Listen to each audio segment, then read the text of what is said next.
So first of all, thanks a lot, Hisham, for having inviting me. So it's very nice, like being the first somehow speaker of the chatbot. So just maybe so I know. So who is here more kind of a developer with a technical profile? Okay, and the other that's more kind of a chef de projet, or yeah. Okay, great. So thanks a lot, Hisham, for that first part. So it was very nice, I think, to see the kind of breadth of the kind of chatbot ecosystem that exists today. My ambition now for the next 25-30 minutes is really to give the perspective of a company who actually leverage chatbots and those conversational UI to build its product. So that's really the ambition. And maybe just to introduce myself, so I'm François Helg, and I'm now coordinating the technical activities at Privately. And Oyoty, the product we are building right now, is our core product, and we put all of our energy and effort to build it. All right. So just before I really dive into the core of the presentation, I just would like to give some information on what we do and what we do differently from our competitors. And maybe just let me ask you a question. So among you, are there any happy parents of children? Yeah. So do you let them use a tablet or smartphone?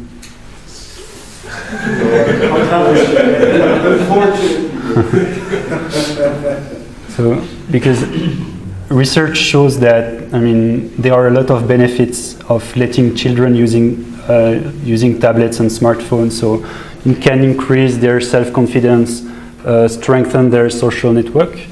But as you know, and what you can read almost everywhere, almost all the time, is that there are a lot of threats and risks when children are using smartphones. So they can be cyberbullied, they can be groomed, they can share information they should not share. And our ambition really is to provide a solution to that problem. So trying to make a safe environment for children to use smartphones and tablets. And our take on the problem, compared to many of our competitors who are really like monitoring tools and kind of parental control applications, so applications that try to somehow build walls around the child, so to protect him. So what we try to do instead is really to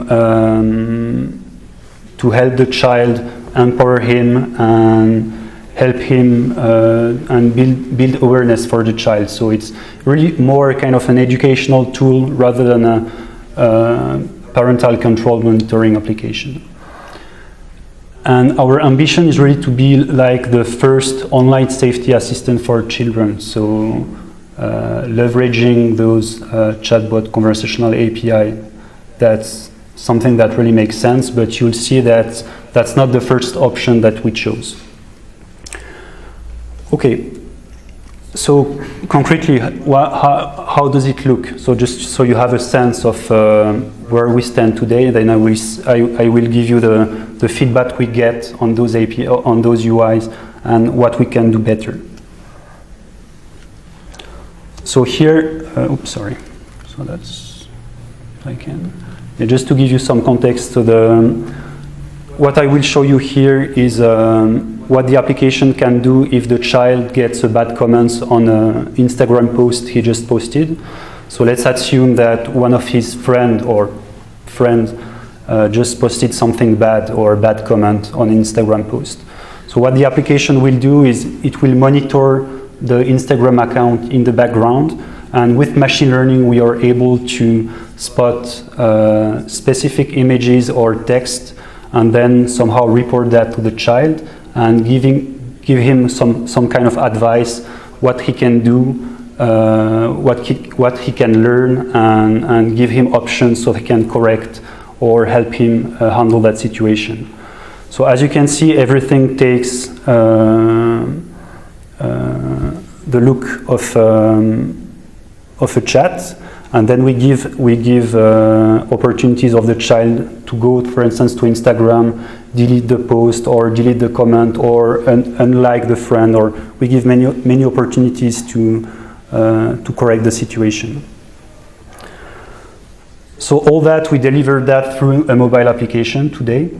And something we are investigating right now also is embracing chatbots. So aside our core application, so also build a chatbot on, for instance, Kik or Facebook Messenger, also to provide some values to our users and the children where they actually are. So they are using Kik, they are using Facebook Messenger. And here, for instance, it's an example where a child can report if he's witnessing some cyberbullying behavior around him.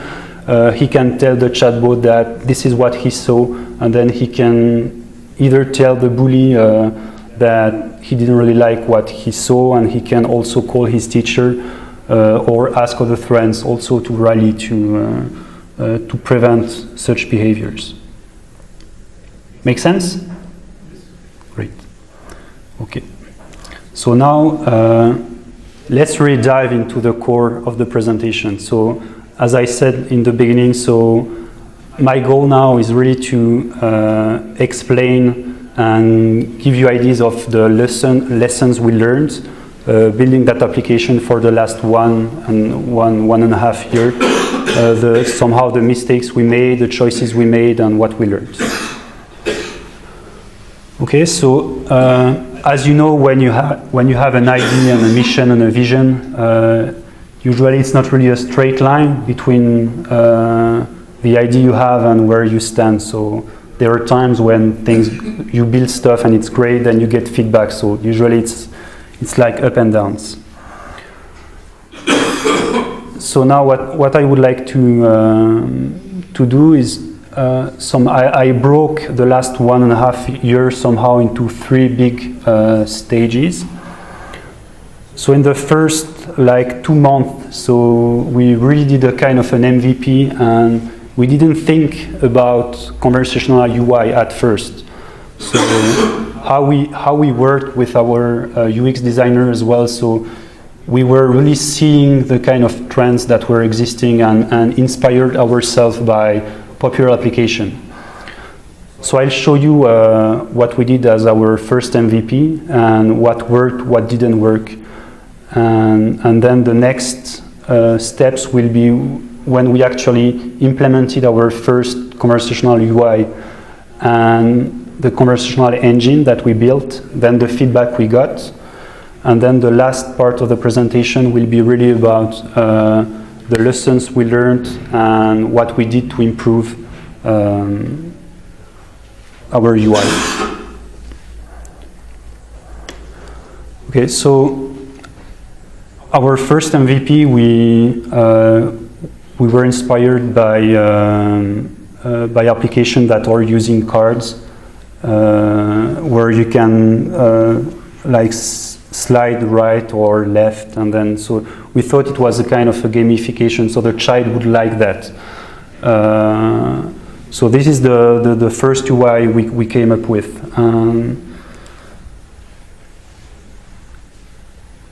So we did a feedback session with children. So as you know, the children, they always tell the truth. So when you're a developer and then you see your users and they are children, so it's like, okay. So it was quite frank. And so we saw that actually that interface, it wasn't very appealing to them. They didn't really know what to do, so they had to click there, but so they didn't know if they had to slide right or left, so it wasn't very intuitive to them. So we thought at that point that we had to do something. And so that's the time where we actually came up with that idea of using a conversational UI. But at that time, so it was before the hype of the chatbots and all those stuff. So we didn't really look at everything that was going on. We were actually inspired by one application in particular, who is called Quartz. I don't know if you're using it. That's an application which is used to display news, but they were using that kind of conversational UI to display that. And we thought that it was quite a brilliant idea, and it would probably make a lot of sense for us, because children, they use and they like to use chat application like WhatsApp, Messenger, Kik. So that's kind of UI they are already used to. They are spending a lot of time on them. So our hypothesis was that using the same kind of UI, then it would help reduce the gap, so that the kid would better understand how to use the application. So now I would like to focus on how we are structured and the impact of that change of UI that made on the team. So were we organized the right way or not? So we are a typical team with a product owner who is leading the product, a bunch of engineers working, and a UX designer.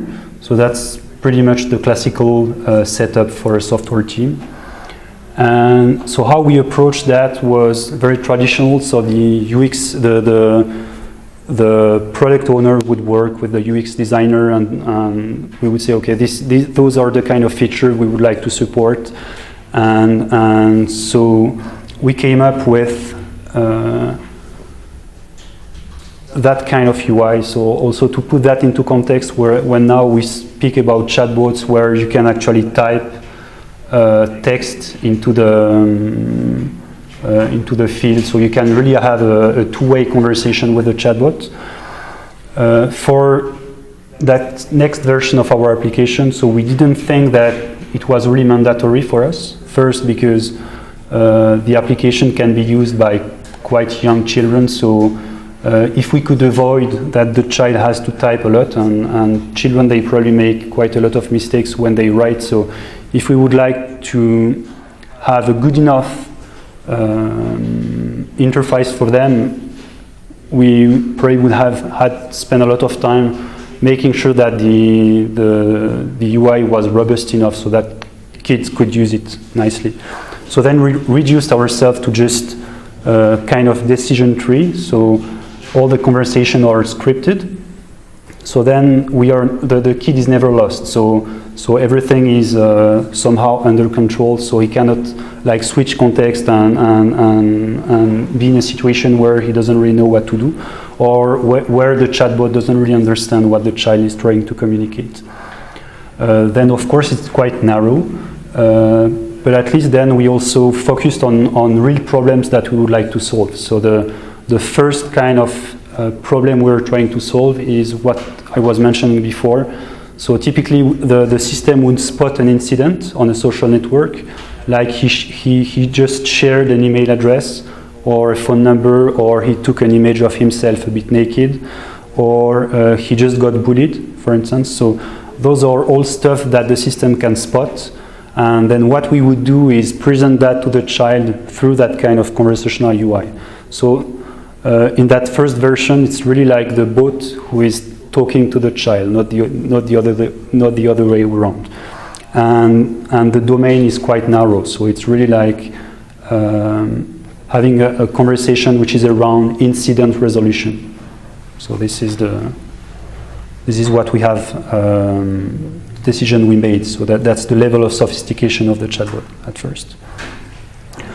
So then at the same time, so I think that's probably one of the things that we made right like the first time. And that's something, if you read blog posts and stuff around chatbots, is almost all of them, they are mentioning that you need to bring a kind of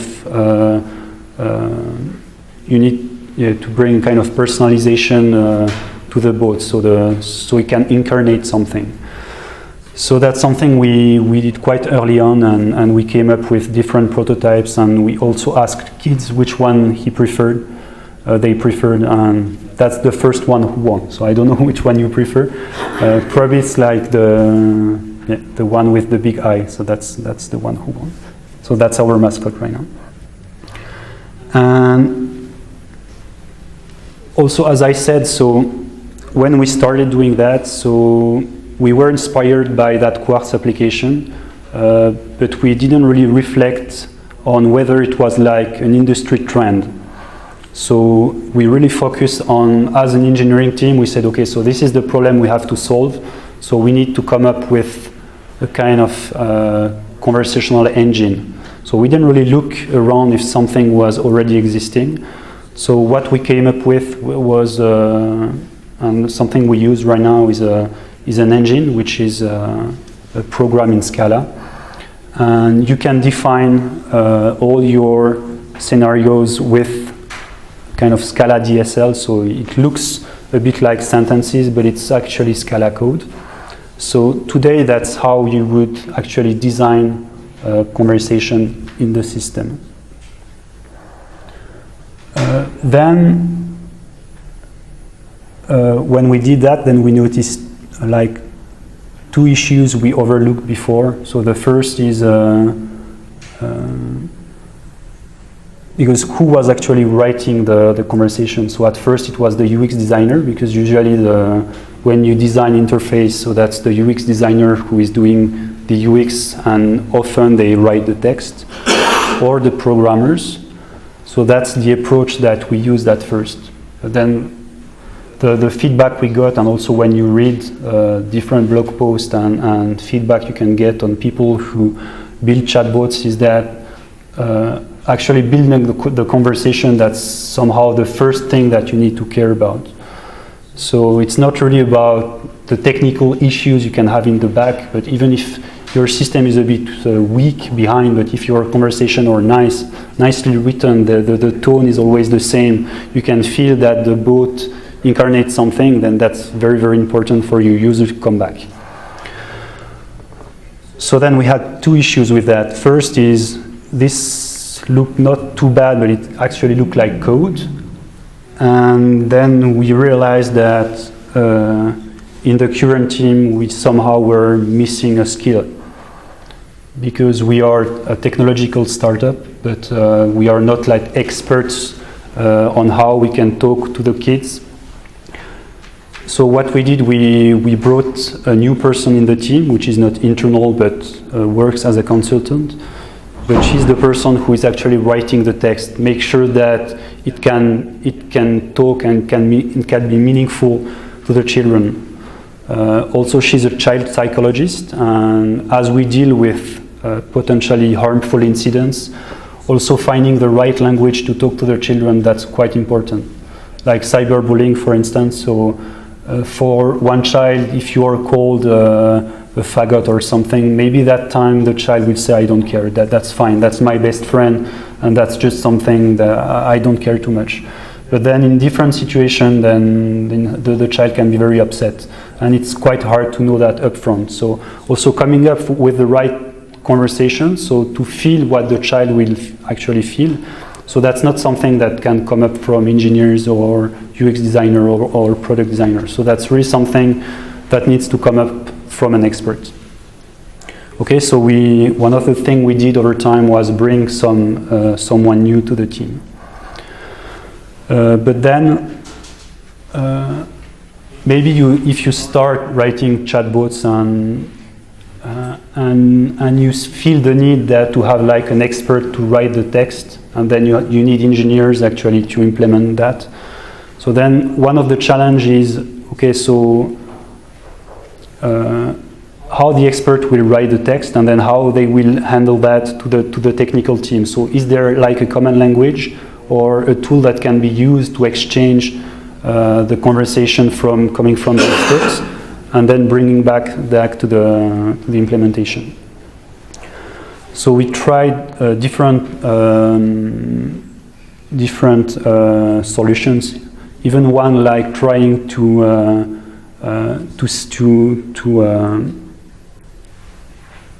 develop all the potential conversation we had like more than 100 pages of all the conversations. We were asking the expert to review that, so it was not probably the most effective way to do that.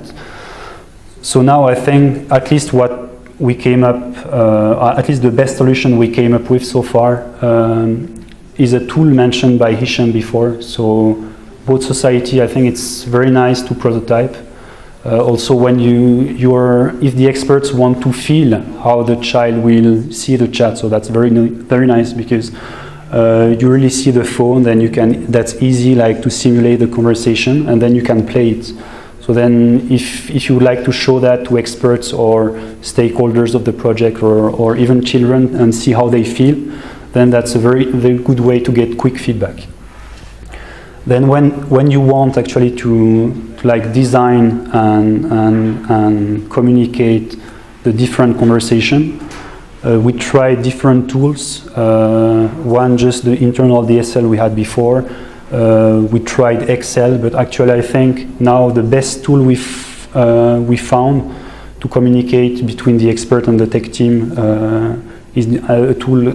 It can be another mind mapping tool, but using a mind map actually to design the conversation. So that's the best combination of tool we came up with.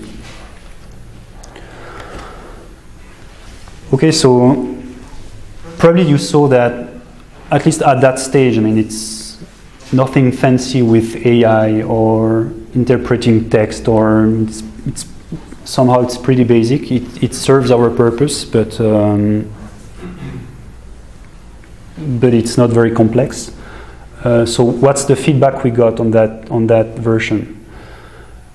So something we overlooked was, if you think about conversation, at least that's how we thought, is it's quite easy to see a conversation as a kind of a tree. So you say, okay, this is where I start, and then those are the choices that the children will have. So for instance, so this is what we saw on your Facebook timeline. So do you feel upset about it? Yes, no. Okay.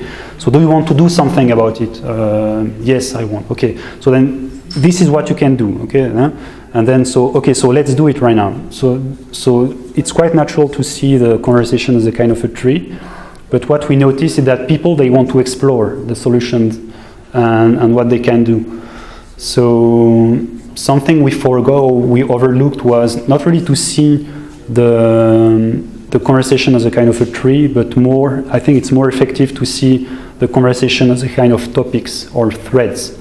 So typically in a conversation, you can discuss a specific topic, and then when you're done with a topic, you go back to the next topic, and it can be a refinement on the first, and then it's more easy then to switch from one topic to the other. So I think the abstraction of a topic is better than the abstraction of a tree.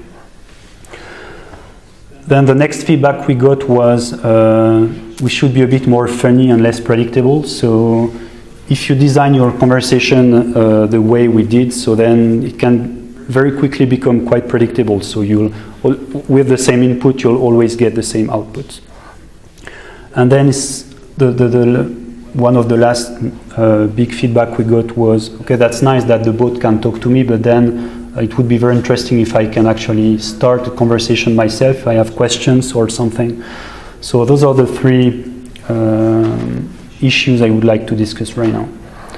So the first, so I already mentioned before, is I think it's a better abstraction to design conversation as threads or topics rather than a kind of a tree.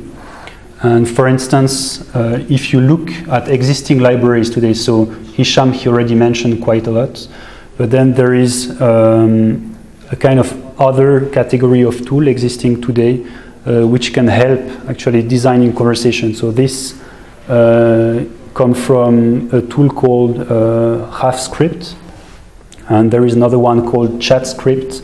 And so it's a way to express conversation, and then you have a kind of an engine behind to interpret those conversations. So it's, I think, and all those tools, they actually model the conversation with that abstraction of topics. So then, on the topic of being more funny, a bit less predictable, so something we did was we decided to play with the head of the robot, and so also to convey more emotion. So for instance, now the robot is always smiling, but as you can imagine, if you announce that, hey, you just got a bad post or a bad comment on your Instagram post, and the robot is smiling, so it's probably not optimal. So then we decided like to come up with more emotion to the bot.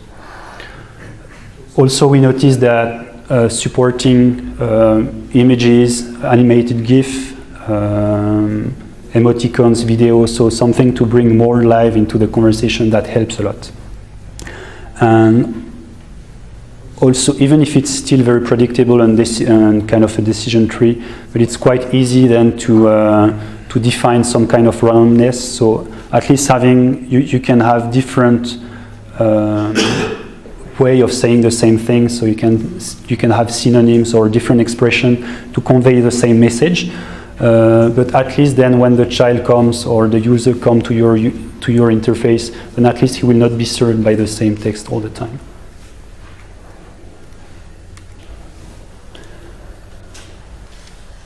And now one thing that we are looking at is okay, so could I actually talk to the bot? So that's something we are investigating right now. And we are, and that's if some of you have played with, for instance, API.ai or similar tools. So those are tools that we are evaluating right now to actually understand what the child maybe or may want to communicate. So understanding his intent and so on. So that's something that we could do ourselves, but I think that there are already existing technologies who do that probably already quite brilliantly. But at the same time, so that would answer quite simple questions like I would like to know more about cyberbullying, or can you tell me more about sexting and those. But then at the same time, we are also investigating how we could help the child if he asks more complex questions. So like, what should I do? I just shared an image of myself naked to that asshole of Chris, my ex-boyfriend. So something a bit more evolved. So now we are working with Child Association in Suisse Romande, and we have access to quite significant database of questions, answers. So we have a team of machine learning experts who are working on that topic. So trying to digest that data set and being able to come up with the best possible answers from that data set if a child is asking one question. At the same time, now, as you saw, so now concretely what we have is a mobile application that we use, our core tool. Now we are also investigating chatbots, and mostly the one on Kik and Facebook. For us, it makes more sense because that's where the children are most. So as far as I know, there is no children using Slack right now. And so those are the platform we are looking at, particularly to address two use cases. So the one I mentioned before, like a kid could report cyberbullying through the chatbot, and also that would be a good channel for us to deliver educational content. Then one challenge for a company like us is that through the chatbot, that's really like a Facebook user or a Kik user. But if as us we develop a service at some point that where you need to pay or you need to sign up, then there is no easy way or a kind of a way to go from Facebook to another service. So now first we really see that as a kind of acquisition channel where we can leverage the brand and bring meaningful content to our potential users. But then we should somehow provide a link at the end of the conversation to bring the children to our tools. So now there is no real integration of third parties on a chatbot. So just as a kind of business model perspective, so it brings also some challenges. All right, so I'm almost done. So just as a reminder, so the main thing. So first is try to create a personality for your bot. would say start with a narrow domain, solve a real problem, and then learn and keep going. Quality of conversation is key, so find a good content writer, add some fun, add video, images, and some unpredictability. Let the people explore what your bot can do, and keep an eye on the ecosystem. And just some good, interesting resources. Something I'm reading now quite often is a site called Chatbot Magazine. So people are writing about chatbots there, and you often find good information following them. There is one virtual conference in Switzerland I've heard about called botscamp.co. They already did one conference last year, and I think there will be a new one in March. So I'm not in that. So I just heard about that and the meetup. So Lausanne Chatbot Meetup. There is also the Swiss Chatbots Meetup. And so it's already 30 minutes. So time for a question.